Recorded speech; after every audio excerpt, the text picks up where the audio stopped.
You've seen those stunning wildlife photos that look almost unreal, but what if I told you some of the most popular techniques behind them are secretly ruining your shots? Today we're exposing the 5 most overrated tricks in wildlife photography that you should avoid at all costs. 5. The golden hour obsession. Everyone talks about the golden hour, that magical time just after sunrise or before sunset when the light turns soft and warm. Don't get me wrong, it's beautiful. But here's the truth. Over-relying on golden hour light can seriously limit your portfolio. Nature doesn't stick to a schedule. Some of the most powerful wildlife moments happen under harsh midday sun or in the gloomy mist of dawn. A lion's hunt doesn't pause because the light's too flat, and an eagle doesn't wait for better conditions to dive for prey. By insisting on the perfect light, you miss authentic, dramatic moments that could tell a stronger story.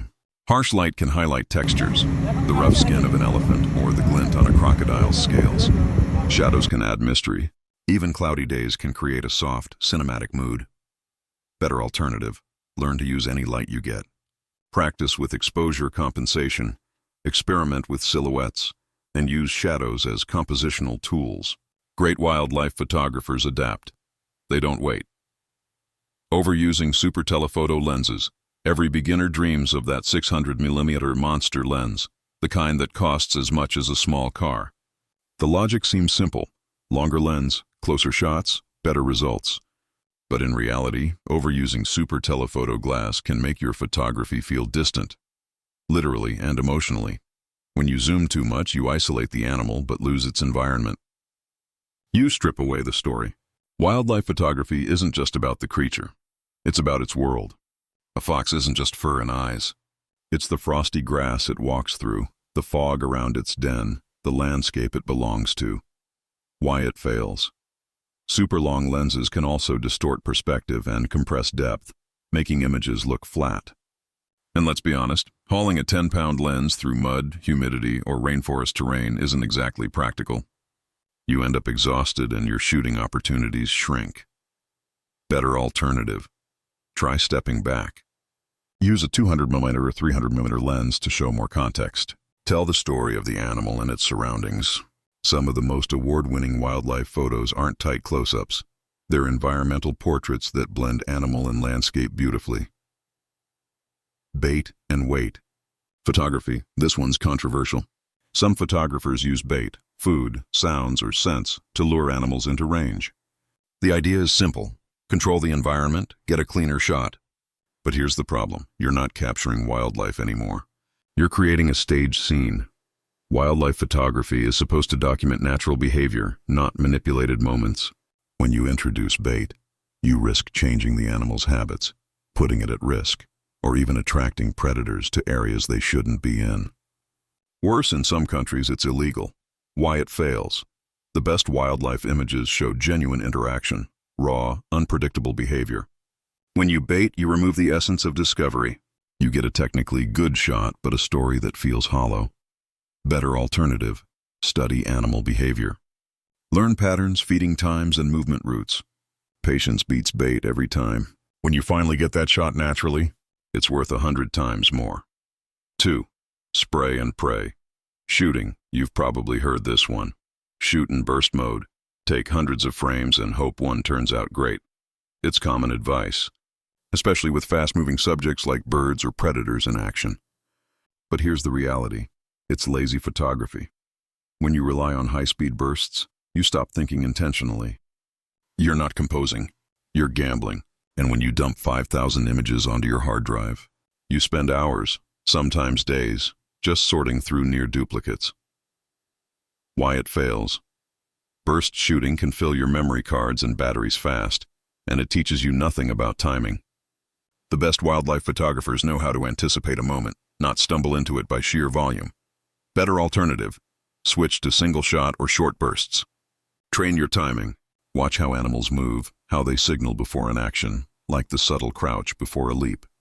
That awareness will make your photography sharper, more deliberate, and infinitely more rewarding. Heavy editing and artificial drama. This one might sting. Social media is filled with over-processed wildlife shots, oversaturated colors, unnatural contrast, glowing eyes that look almost neon. The goal is to make the image pop, but what ends up happening is a photo that looks fake. Wildlife photography is about truth. The raw power of nature doesn't need digital steroids. When you crank up vibrance and clarity to extremes, you lose credibility, and often subtle beauty. Why it fails. Over-editing can make your work look generic. Everyone's chasing the same hyper-dramatic look. And when your followers realize your cheetah sky was actually two blended photos, you lose trust instantly. Better alternative. Use post-processing to enhance, not fabricate. Adjust exposure, fix color balance, clean up distractions, but don't transform the reality. Let the natural texture, color, and emotion speak for themselves. Transition. The hidden lesson behind these mistakes. Here's the secret thread that connects all 5 overrated techniques. Control. Every one of them comes from trying to control nature, waiting for perfect light, forcing proximity, manipulating behavior, flooding frames, or polishing images until they shine unnaturally. But true wildlife photography is about surrendering control. It's about observation, patience, and respect. When you stop trying to force perfection and start embracing imperfection, your photos come alive. You stop chasing trends and start capturing truth. Bonus tips. What actually works? Let's flip the conversation for a second. If these 5 techniques don't work, what does? Fieldcraft over gear, learn to move silently, read animal tracks, and understand wind direction. Blend into the environment. Neutral clothing and natural movement matter more than camouflage tents. Storytelling composition. Ask yourself, what's the story here? Don't just shoot, narrate visually. Patience is your best lens. The longer you wait, the more authentic your moment. Respect always comes first. Never stress or endanger wildlife for the sake of a photograph.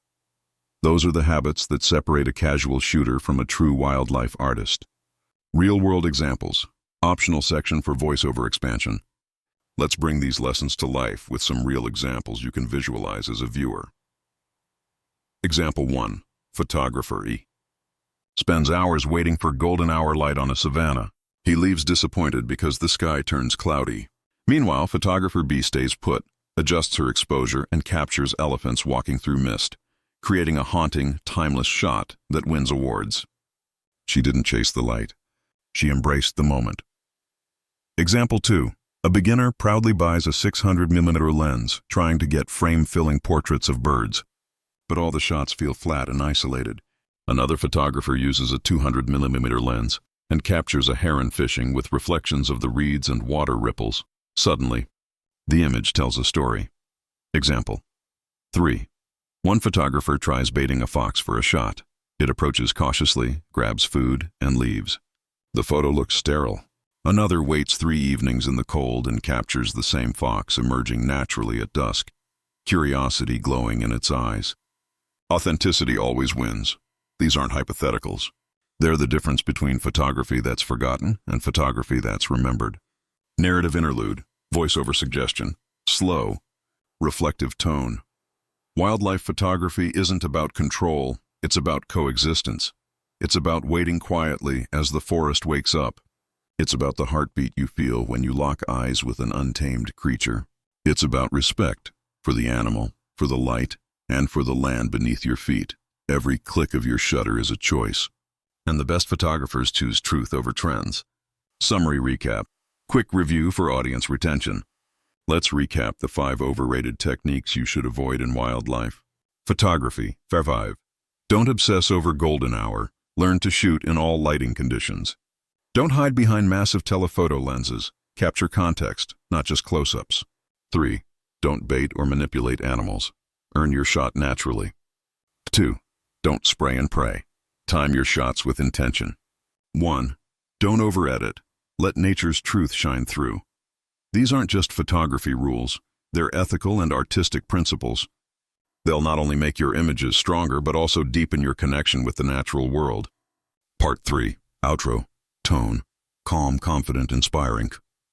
The next time you're out in the field, remember, wildlife photography isn't about chasing the perfect shot. It's about receiving it. Every encounter, every moment, every click, those are gifts. And when you approach nature with patience and respect, it rewards you with images that feel alive.